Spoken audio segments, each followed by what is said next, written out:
hindi naman napigilan na mag-alala ang kabog-gabol na si Vice Ganda matapos na aminin ni Chris Aquino sa publiko ang tunay na kalagayan ng dating kaibigan. Yun. So what is up mga kanoises? So ayun, mula kay Showbiz All In That TV, Vice Ganda nag-react sa kalagayan ngayon ni Chris Aquino, nagbigay ng malaking pera. Wow! Napakalaking pera niyan, men. So yan yung panonoorin natin ngayon. So I hope malalaman natin dito kung gaano nga ba kalaki yung ibibigay niyang pera or may sources siya, 'di ba? So yun lang naman, tingnan natin kung totoo ba 'to, men.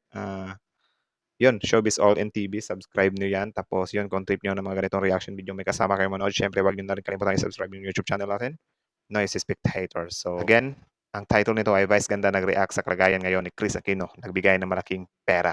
Start.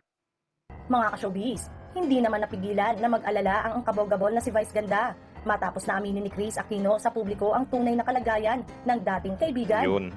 Inamin ng kabog-gabol, phenomenal box office star na si Vice Ganda na madalas silang hindi magkasundo ng kanyang asawang si Chris Aquino tungkol sa ilang Asawa? Asawa o kasama? Asawang si Chris Aquino? Kasamang or best friend? I don't know.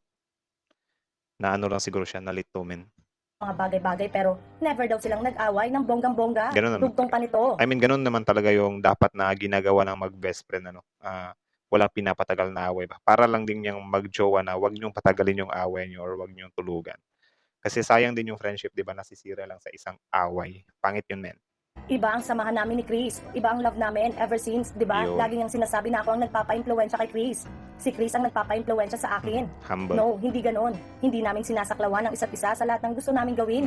Maraming pagkakataon na hindi kami nagkakasundo but we respect yung mga differences naming dalawa. Ipagdarasal ko ang kaibigan ko, mahal na mahal ko yun, dagdag pa ni Vice. Grabe, ano. Sobrang dami din kasi kaibigan ni Vice, men. Ayon di umano sa source ay nagpaabot ng malaking halaga ang kabog-gabol sa pagpapagamot ngayon ng dating TV host. Malungkot na True ba to? Saan yung sources? Sana may sources to, men. Para naman maihatid natin yung ano. Pero yun nga, hindi naman siguro malabo na magpadala si Vice, 'di ba? Kasi mayaman naman yan si Vice. Tapos yun. But I think marami din namang pera si Chris. Pero ewan ko. Sana may sources to. Tignan natin mamaya sa description at saka sa comment section. Kasi ayun nga kay Showbiz All In TV dito na ayon sa sources niya, di ba? Tuloy. ibinahagi ng TV host actress na si Chris Aquino na malala na ang kanyang kalagayan at anumang oras ay maaaring huminto ang tibok ng kanyang puso. Ginawa ni Chris ang anunsyo sa episode ng Fast Talk with Boy Abunda kahapon nang makapanayam siya via Zoom ng host at matalik na kaibigan ni si Boy Abunda. Ang muling paghaharap ni Chris sa kamera ay kasabay ng pagdiriwang niya ng ika-53 kaarawan. Yun. So yun lang. Tapos na.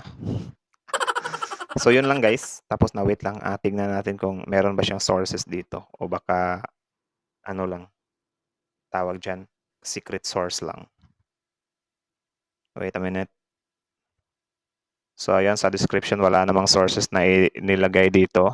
Tapos yun. Wala ding sources sa comment section. Try natin mag-search sa mga news outlet kung meron bang sources na nagpaabot ng tulong si Vice kay Chris. Sobrang loading, sobrang loading, men. Vice Ganda, Chris Aquino. Tignan natin. Wala naman. Lumalabas lang si Showbiz All In lang. So, I don't know kung sino yung sources niya. Baka ayaw niya ring i-disclose yung sources niya na nagpaabot nga si Vice Ganda, di ba? Ng malaking tulong or malaking pera. So, yun lang naman. Kayo sa tingin nyo, totoo ba to? Na nagpaabot ng tulong si Vice Ganda? Comment on below. For me, I don't think so kasi mayaman naman din na si Chris, di ba? Or maybe, kasi based naman dun sa interview ni Chris Aquino with Boy Abunda, parang pinaparinggan niya si Boy Abunda doon na, okay, hati tayo sa medical bills, something like that. So, ewan ko kung joke lang ba yun or whatsoever. Pero yun, kayo na lang ang humusga kung totoo ba to na nagpaabot nga ng malaking pera si Vice Ganda kay Chris Aquino, di ba? Pero di naman siya malabo, pero yun nga ang gusto lang natin malaman dito ay kung totoo ba to. So, yun lang. Sana may maglatag ng sources dyan sa comment section kung saan galing tong info na to, di ba? So, yun lang naman. Again, Showbiz All On TV, subscribe nyo yan. Tapos yun, kung trip nyo naman ang mga ganitong reaction video, subscribe. Noisy Spectator, syempre. Para sa mga ganitong mga chismis reaction video dito sa YouTube, di ba? So, yun.